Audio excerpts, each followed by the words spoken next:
25 years ago, the Dayton Peace Agreement brought an end to the horrible war in Yugoslavia, former Yugoslavia, and created a new country, Bosnia-Herzegovina, consisting out of two entities, the Republika Srpska of the Serb entity and the Federation of the Bosniaks and the Croats.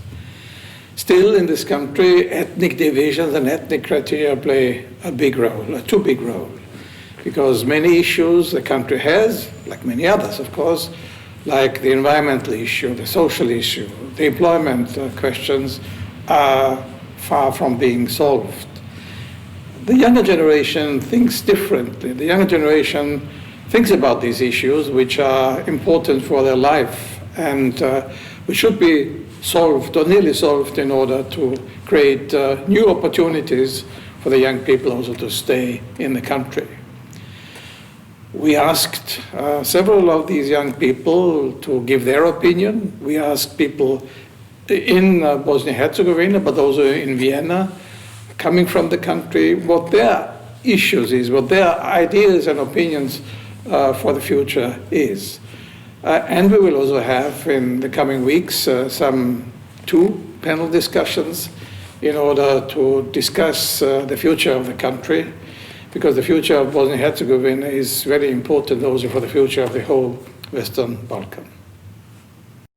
I'm Leila Bičakčić. I'm a director of one of the founders and a director of the Center for Investigative Reporting in Sarajevo, Bosnia and Herzegovina. The Center for Investigative Reporting was founded in 2004 as a first-of-a-kind media agency dedicated to investigating and documenting abuses of office, abuses of public funds, where we are strategically focusing on researching into ways how the public money is being abused. So we are focusing on corruption, but looking into public procurement, public reform. We are looking also into the ecological issues, any topic in any area that is basically covered by the public money and provides an opportunity for the public officials to embezzle funding or to use and abuse their office for their personal gain or the gain of the political parties, which is pretty much anything in Bosnia and Herzegovina, unfortunately, because politics is really capturing all the aspects of life. Over the years, we had a number of stories that actually had a result, had a concrete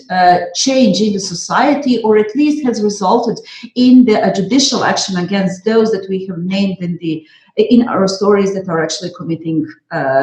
any crime. Just recently, we had a person who he's currently a parliamentarian at the federal parliament in Bosnia and Herzegovina, who has been in his previous job head of the health institution in Zenica Dobre canton, and has been caught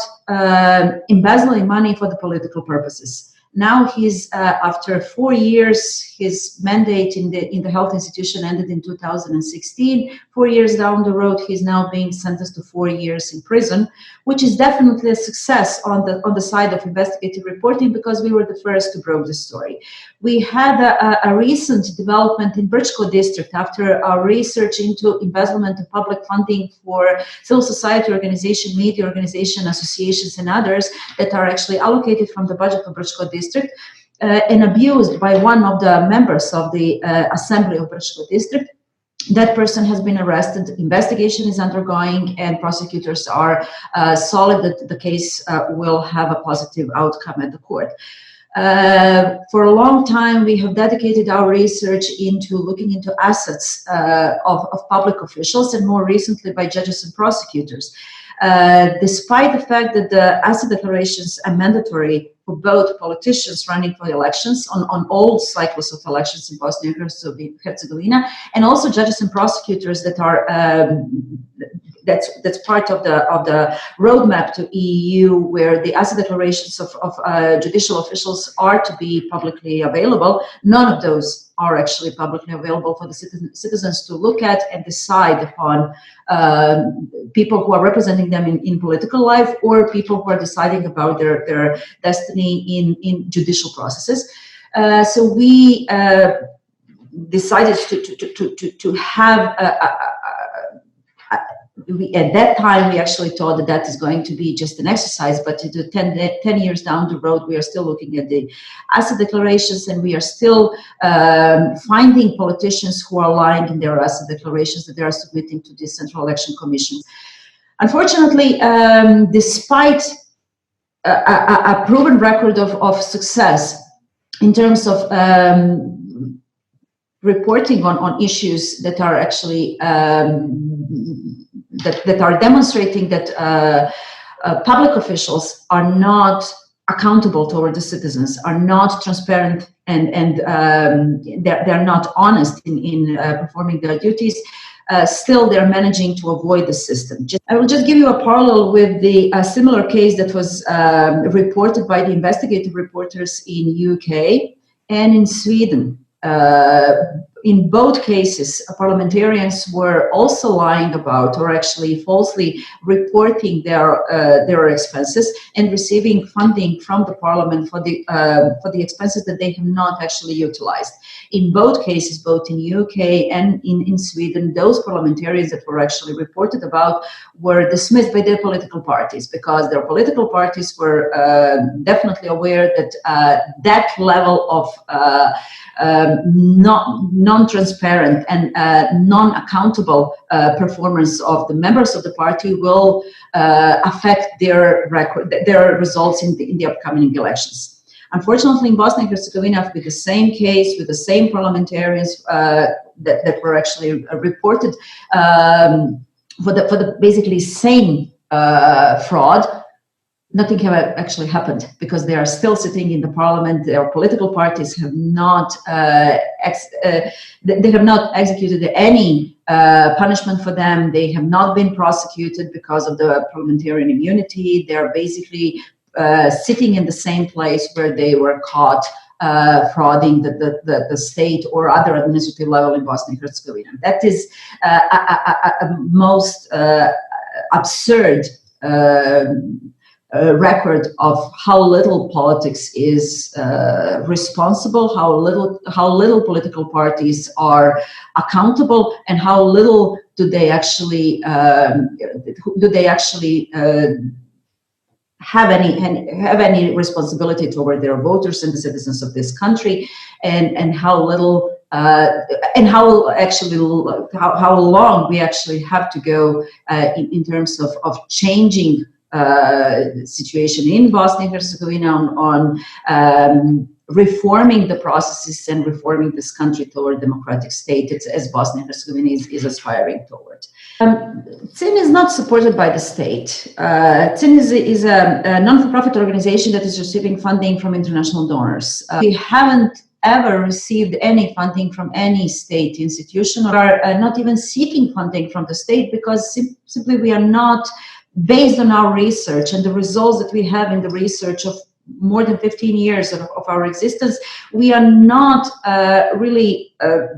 in a position to seek any funding from the state, because we are not anticipating that the state authorities would be able to provide funding for an investigative center and not interfere with results of our investigations. The international donors are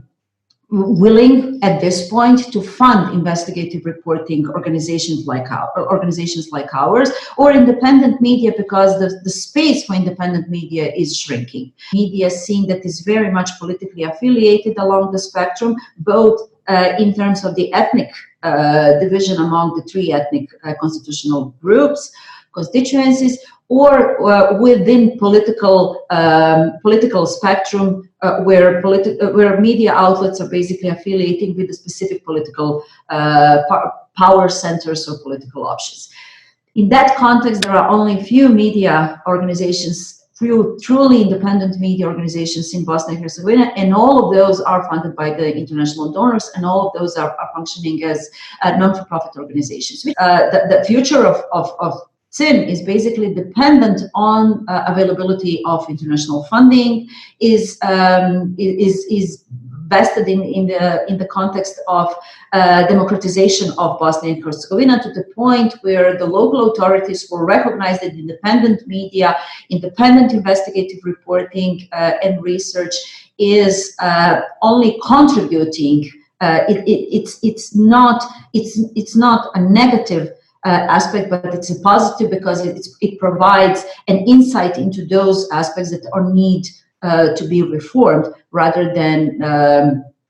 basically titling us as foreign agents or being anti-Bosniak, Serbs, or Croats, depending on who are we reporting about, or declaring us working for international power centers, being source organizations or anything else, a typical titling that we are seeing around the region, but more recently around the globe as well.